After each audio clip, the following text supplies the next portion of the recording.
Hey there, listeners. We have something special cooked up for you in this episode, so stay tuned for the first in our special series recorded live at HIMSS 24. Let's do this.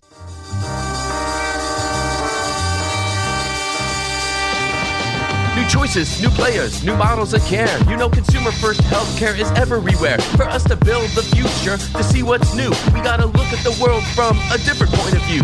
Consumer innovation ain't going away. I say it's here to stay. Today it leads the way. We gotta drop the silos. We're all the same team. Experience, business, tech, and marketing. So join us now. Join the revolution. Consumer first health is the evolution. Status quo or like status no. Yeah, this is the healthcare rap. Yo, come on, let's go.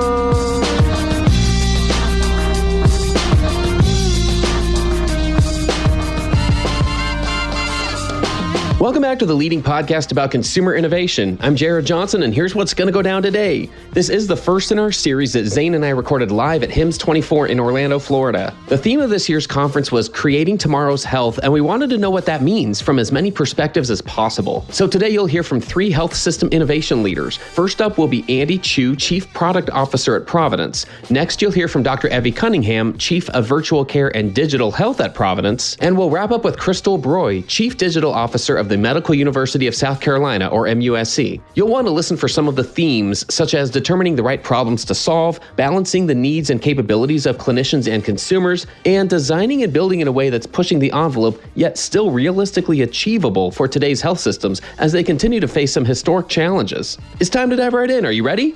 Let's go. I'm here with Andy Chu. So can you give us your name, title, tell us a little bit about yourself and what you do? Yeah. Thank you for having me. Andy Chu. I'm the SVP of Product and Technology Incubation at Providence Digital Innovation Group. Specifically, my group consists of mainly engineers, product designer, researcher, data scientist. We build products in healthcare, utilizing Providence as our first customer. And when we can scale a product within Providence, then we typically bring on a management team, we raise external capital, and then we spin out companies. So we have done this 4 times. That's what I do. How do you know which products to develop? There's so many. That's the billion-dollar question. We have a fairly small team. We can only work on, 1 or 2, 3 things at the very most. So oftentimes we have to go through a process really to vet out things that we can't work on. But the first thing first is really focusing on the problem, focusing on the patient and consumer problems, how they're interacting with the health system, or we start looking at our caregiver problems. And we try to go as deep in understanding those problems as possible. And then we also look at, if those problems exist, how big of that problem? Is it a specific Providence problem, or is it a health system at large problem? And then we put through a lens to look at what existing solutions there are out there. Obviously, the big EHRs, they have solutions. There are a lot of startups may have solutions. And then we started triangulating around what specific thesis we want to go after. And then from there, we typically build a prototype. We work with a specific operations group and that are willing to rapidly give us feedback. And as we test and build these prototypes, and if we're successful, then we try to scale across Providence. Because Providence, we have 7 states. The business model is fairly complex, different pay arrangement types as well. So if we can scale it within Providence, we have pretty good confidence that whatever product that we're developing, it also would resonate with the market. But while we're developing, we also do voice of customer research. And then we look at doing the TAM analysis, look at the market size. And we also talk to venture capitalists as well to get their feedback early on. So before we make a bet, we do a lot of research because there's only so many shot on goals that we can do. So we want to make sure whatever that we're going to start to develop, we're going to do a lot more research and validate before one line of code is actually written. Okay, so let's go down that a little bit. So you pick a problem. Yep. Looks like the scale is going to happen. Yep. Looks like first go at it. The feedback loop from operations is this is solving a problem that's helpful for us to solve in this way. Yep. That still, I would imagine, leaves you with a lot of problems and a lot of tentacles that come down from that, a lot of ways that you have to solve it. So what questions are you looking to solve these days? What problems are you out there actively trying to solve?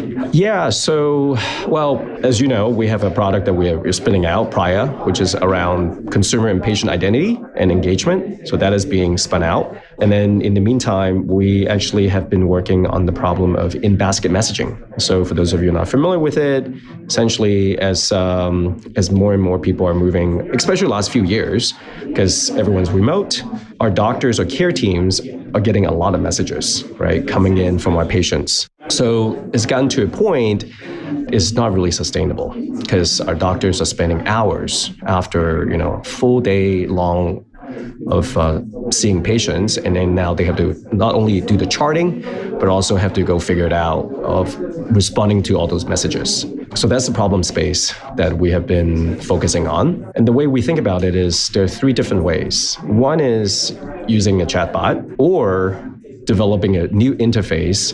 As the patient are writing these messages, we can give them direct answers. Right? So as a patient, it's good for you because you get the answers right away. And we know there's a huge percentage of these messages. They're not asking for, clinical questions. They're asking for billing related questions, rebooking appointment, or some questions related to medications. So we have good confidence that we can actually use a bot to answer a lot of those questions. And then second, we also want to have the capability, if a operations group is willing to and is capable to do live chat, right?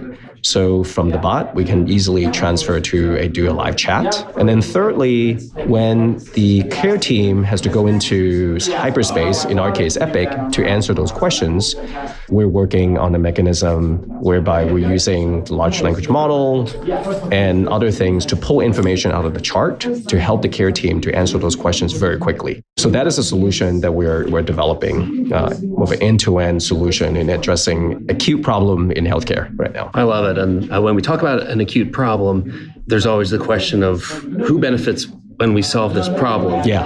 And we were speaking earlier about how a lot of parts of healthcare, a lot of problems that are being addressed by digital means are kind of a B2B2C type problem. How do you explain that? Because there's a couple of different value propositions, I guess, that have to happen. Yeah, totally. That's a great question. So if you look at one, we have to build trust with the patients, right, or the consumer. So if you go into, for example, the Providence app, when you actually click on the messaging icon, when you start a specific conversation or you want to start a specific conversation with your care team, we actually explain to you, hey, if you're asking for billing questions, here's a link, or here's a deep link to within, our billing portion where you can pay your bills. Now we actually also have live chat enabled for people that have questions related to financial assistance.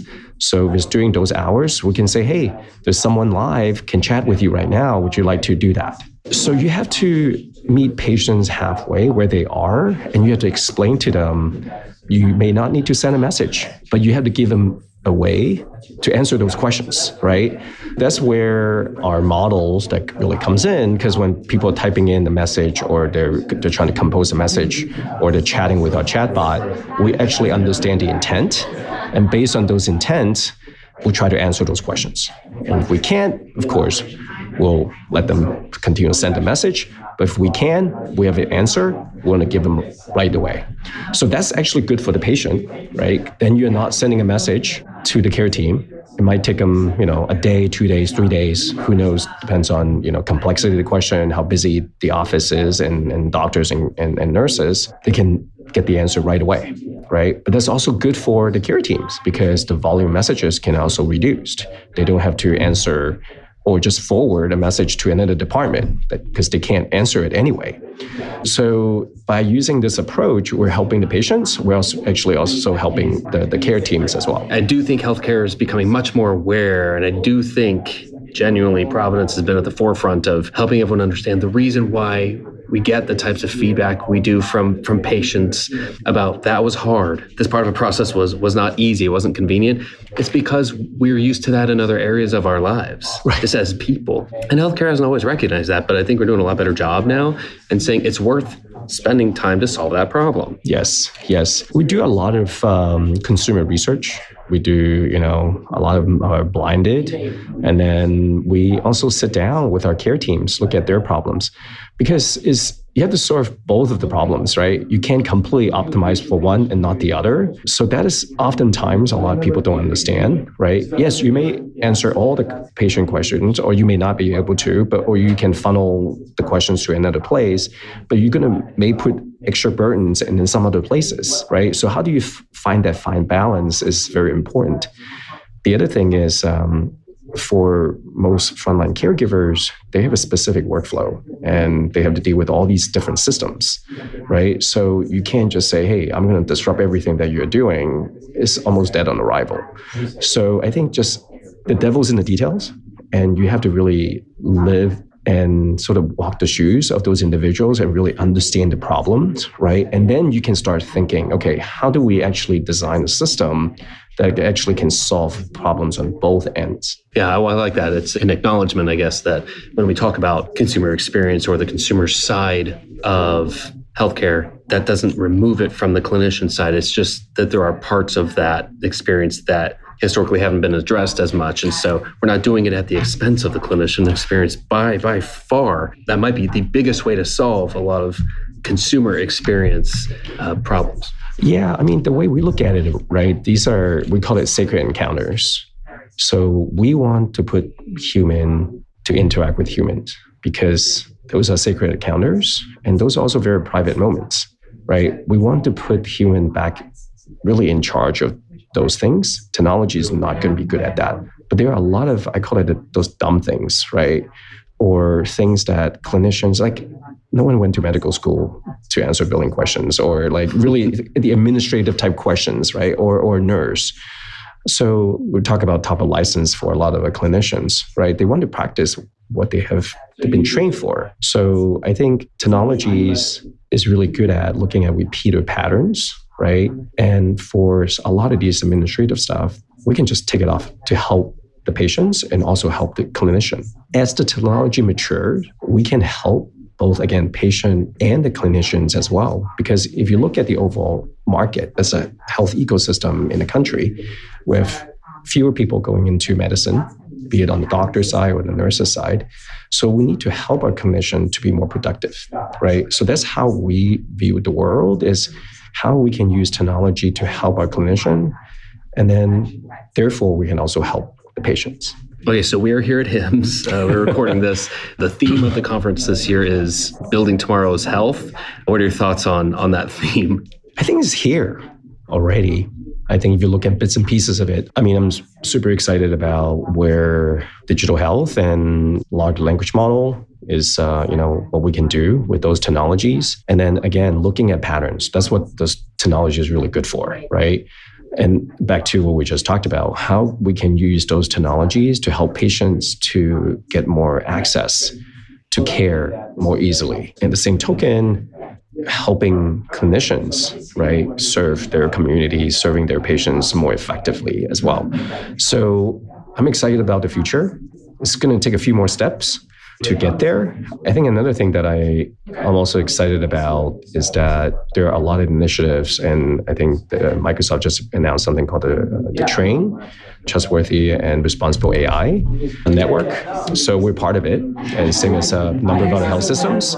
It's important to, as we going to lean in more around artificial intelligence, it's very important to really putting the operational processes and know-how to make sure whatever AI models that we're putting in place, you can operationalize it in a safe and private way. That's something that we have been thinking a lot about. We internally have put together a whole process in place as we rolled out more and more of the AI models. Well, I appreciate the time, Andy, and thanks for giving us a look into how you're viewing healthcare and the problems you're addressing. Great. Thank you so much. Hi, I'm Evie Cunningham, Chief of Virtual Care and Digital Health at Providence. I'm an OBGYN physician by training, so that's like kind of my background, but I lead a large team at Providence where we have a very diverse portfolio of different products and services that provide care transformation capabilities for the health system. So we have everything from large inpatient telemedicine programs like teleneurology, telehospitalist, telepsychiatry, tele-ICU. We have remote patient monitoring programs like Cadence for primary care for congestive heart failure, diabetes, and hypertension patients. And then we also have digital products. So one of the products in particular that I hope we get to talk about today is MedPearl, which is a digital assistant and clinical intelligence engine that supports clinicians at the point of care with helping their patients. I always like to start with the problem that it's addressing, right. The problem that it's hoping to solve. Right. So initially, if you can imagine, we have so much patient data that has now accumulated in patients' charts in the electronic health record, right? So clinicians have a tremendous amount of data that they're responsible for on their patients that's living in the electronic health records. And the knowledge does not live in the electronic health record. So electronic health record is not organized around clinical content and it's not clinically intelligent. So everything that we need to do from a knowledge perspective, we either need to remember because it has to be in our head, or we have to go outside of the electronic health record to look things up. So it's a very fragmented experience today as a clinician, and medical knowledge doubles every 90 days. So it's just not humanly possible for us to keep up with everything that we need to know and with all of the data that's in the chart on the patients. So what we did is we developed a clinical intelligence engine called MedPearl that curates and organizes medical knowledge and patient data around a specific clinical context or condition.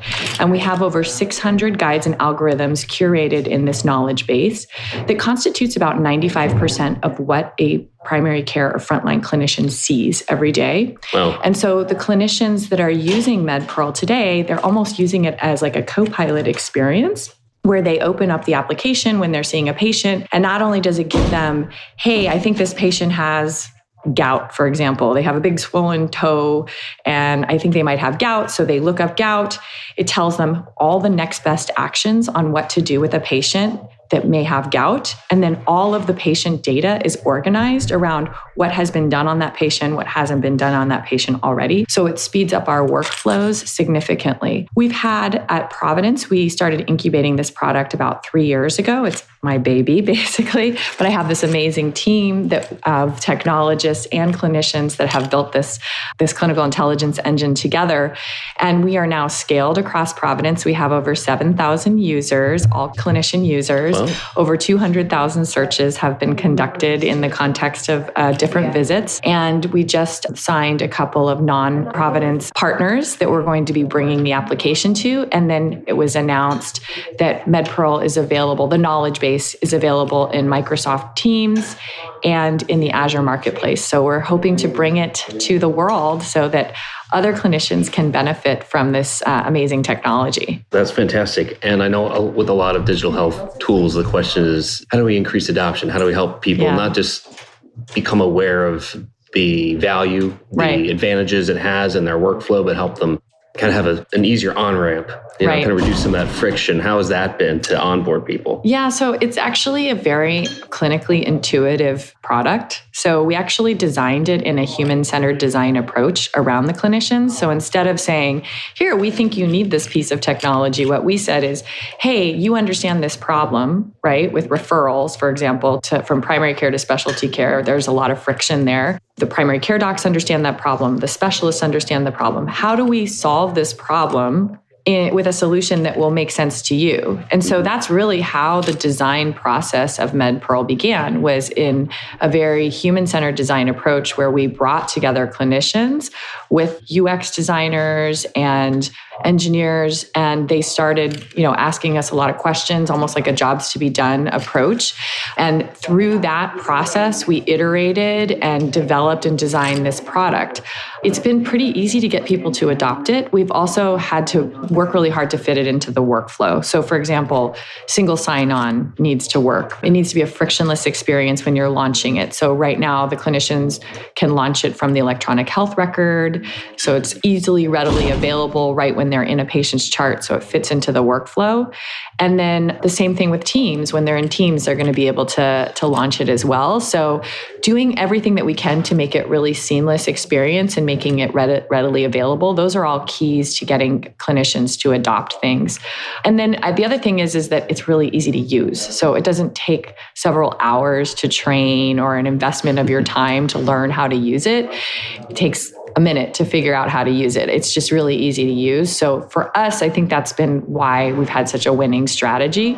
And then we measure the impact and the outcomes of what happens with the application. So we know that the clinicians, through feedback and through reporting how this application influences their decision-making, we know that 20% of the time, they don't need to place a referral to a specialist because the information they receive gives them what they need to take care of the patient. So it reassures them, gives them the information they need, and supports them in being able to do the best care for the patient. 72% of the time, they remember to do a part of the workup, order an imaging test, something that needs to be done, start a first-line therapy before we go to the specialist.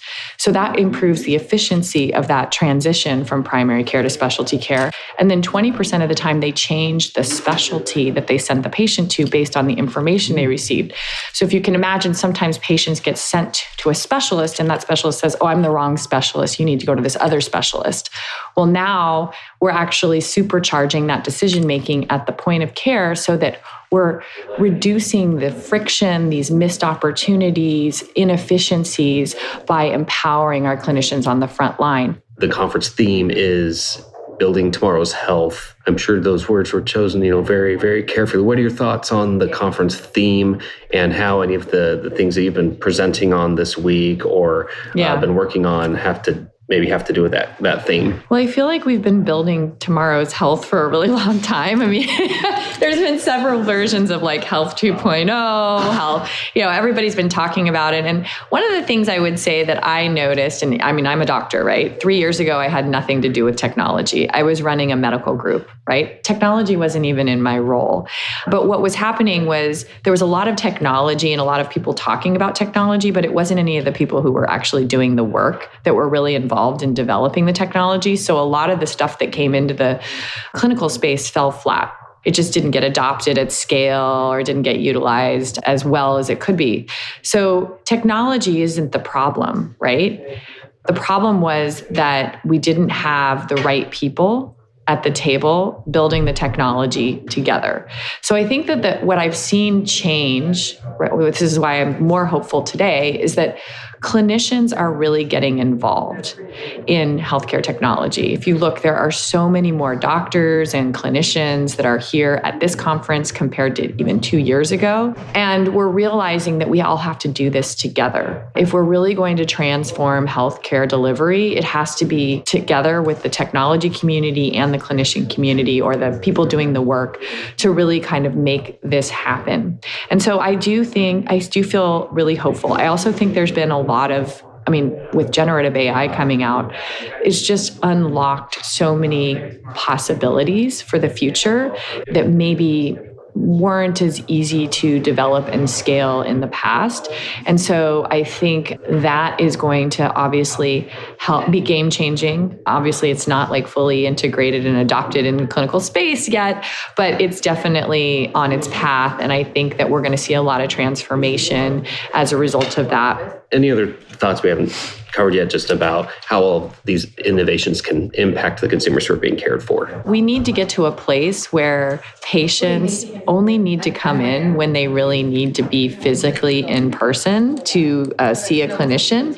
And then everything else, we need to empower them and enable them to either self-serve or digitally interact with the patient so that they can be treated virtually or digitally. And so that's the future that I want to see happen. That's the ecosystem of different digital entry points that I think we need to create for our patients. And so that's the direction of travel for Providence and I think for the industry in general. Dr. Cunningham, it's been a pleasure to have you. It's been a pleasure to just hear what's coming and how we've arrived at these new exciting things that are happening now. Thanks so much for joining us. Yeah, thank you. All right. Well, we're so excited to have Crystal Broj here, Chief Digital Officer of the Medical University of South Carolina. Crystal, it's good to see you here in person. Good to see you, Zain. It's been a while. I know, it has. So how are things going? I know we did a show, a month and a half ago? Yeah. How's the family? How's everyone in Charleston? How's Franco? Charleston's doing good. It's getting warm, so we're getting ready to start doing water activities, which we're super excited about. Nice. Franco's doing great. He's held down the fort while I'm at various trade shows, which I appreciate that he's doing. He's moving some projects along, which is great. We're also hiring. We're hiring a technical business analyst and a program manager because now we have more than just one or two vendors that we're working with. We have several. Yep. So we need someone that can actually manage the higher level of the vendors, and then we'll still use our project managers to manage the day-to-day of things. So fantastic. Super excited to have our team grow, which is awesome. To those listening, this show should go out, within a few days, maybe a week? Great. So hopefully the job's still live. Reach out to Crystal, folks. Yeah, absolutely. Or go to musc.edu and look under careers for anything under digital transformation. Fantastic. Well, obviously we're here at HIMSS. Curious, Crystal, as someone who goes to a lot of these events, we see all your travel posts on LinkedIn. What's the vibe like here so far? What are you seeing? What are you experiencing? What are you thinking? It's loud on the show floor and it's only been open for an hour. So that's pretty exciting. There's a lot of people here. There's like 35,000 people. So a little bit bigger than like Vive or Health. And the difference between those shows and this one is you see the entire arena of healthcare. Sure. It's not just the technology, what you're going to put attached to the EHR, that kind of stuff. You start seeing beds and rooms and things like that here that lets you have a different perspective from the patient journey and we keep that in focus. So I like that about HIMSS. The education here is really great. There's a different mix of people. There's more nurses, more doctors that come. So it's nice to listen to them as you're walking through, talk about, did you see that AI thing? That'll never work, or this will work, or I wish we had that at our hospital kind of stuff. The other thing that I think is really interesting is here we have booths from different countries. Oh, okay. So there's like the Taiwan pavilion corner behind your shoulder. There's a Brazil pavilion. There's a Japan pavilion where they're bringing technologies from their countries to share what they're doing there for here. So kind of good learning globally as well. Fantastic. I'll have to see if there's a Canada one, my home country. There you go. And the keynote speaker, the one who kicked us off this morning, was from HIMSS Italy. Oh, wow. And HIMSS is having a global health conference in Rome in May. That sounds like we need to go. I know, right? like let's just make that our next plan. Yes. So that's exciting. And then I think I was at the CXO Summit yesterday, and there's a lot of presentations on AI, which is very exciting. Of course, there wasn't. We wanted to play a game, and every time we said AI, we had to check off and see who had the most. Yep. But the thing is that I think that validated where we are, we're halfway in a journey. Okay. We're not doing baby steps anymore. We've got some big girl programs going. Sure. But I think, there's like three ways to play in AI. Yep. There's the bots. There's the,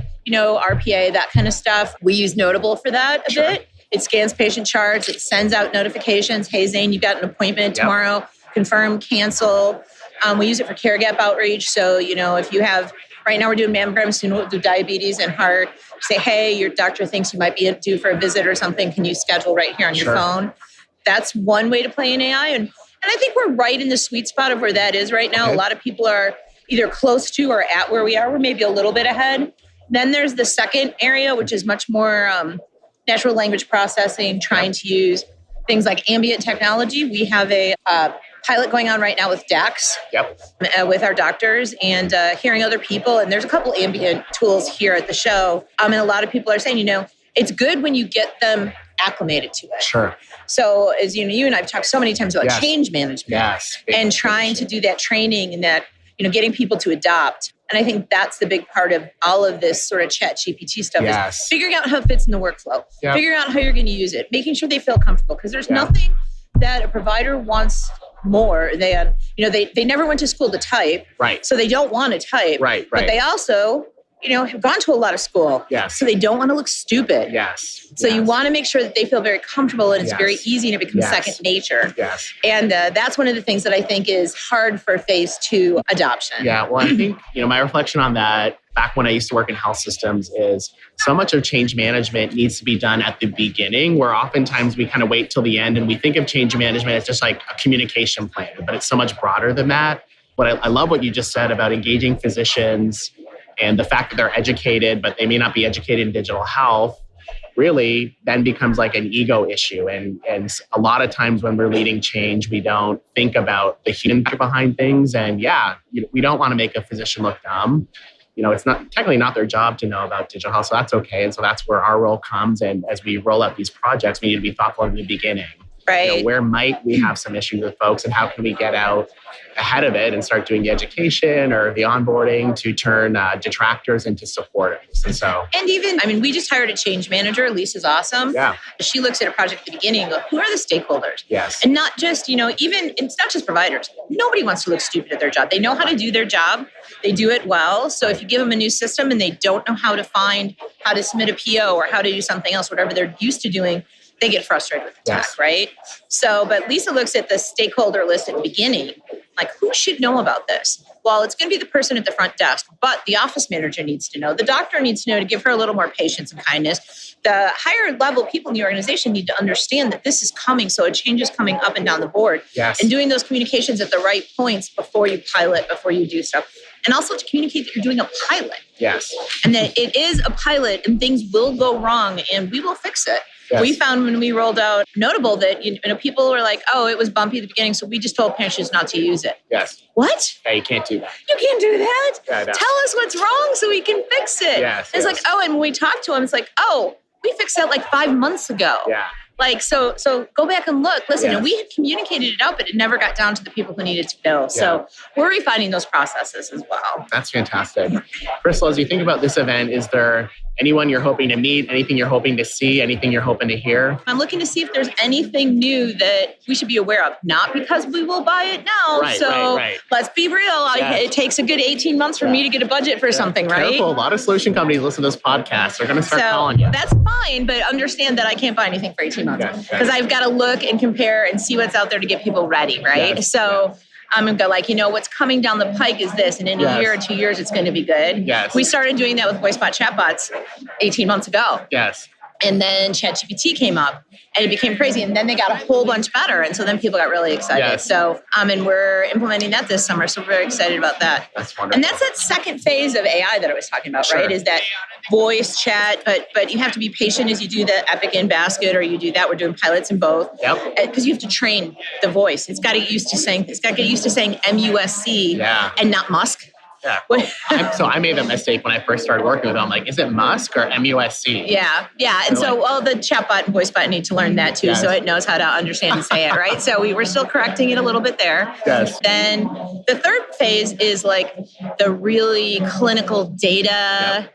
And from what I'm hearing, people are like, they want to, but data, there's a lot of talk yesterday about data not being ready and really combing over data and putting data in the right places that it can be used by researchers, by doctors looking for patients that have this care gap or something else that needs to be taken care of. And I feel like, we feel like we're so far behind and there's so much we could do there, but there's so much we have to do to get there. Sure. And I think that very few health systems are above that. There's a couple, the really good ones out there, but that have those types of departments with AI people and all that kind of stuff. And, well, it sounds like MUSC is well on its way to being the best. So. Oh, well, we think so in some places, but we have some work I think that we could do with clinical decision support and stuff that we're looking to do. So I felt validated that like we're really good on bots. We feel really comfortable with that. We're getting there on ChatGPT and that. And there's still some data work that we need to do. And so those things are validating and it gives us hope for where places we can go. Awesome. Well, most important question before we close out. Yeah. In the pre-show, I overheard you talking about donuts and dogs. Can you tell me about that? Oh, yeah. So the different booths have different food. Oh, my gosh. And so there was a booth in the back, True Bridge, I think, and they were frying little mini donuts. Oh, my gosh. Which were amazing. I need to go. Yeah. But then in the way back, there's a puppy park. No. And so there were 6 puppies that were just running around. You wash your hands and go in and play with the puppies. And so I took a picture of me with the dog because, it's so fun. But awesome. Yeah, it was hilarious. So a nice, good stress reliever. Only at HIMSS. Yes, exactly. Well, Crystal, thank you for taking the time to be with us today. We really appreciate it. Oh, anytime. It's good to see you both. Thanks for tuning in. If you like what you heard, please spread the word. Tell your colleagues to tune in for all the awesomeness, then leave a review on Apple, Spotify, or wherever you listen. This show is produced by Shift Forward Health, the channel for changemakers. Subscribe to Shift Forward Health on your favorite podcast app, and you'll be subscribed to our entire library of shows. See our full lineup at shiftforwardhealth.com. One subscription, all the podcasts you need, and it's all for free. And remember, we might have a lot of work to do in healthcare, but we'll get there faster together. Thanks again.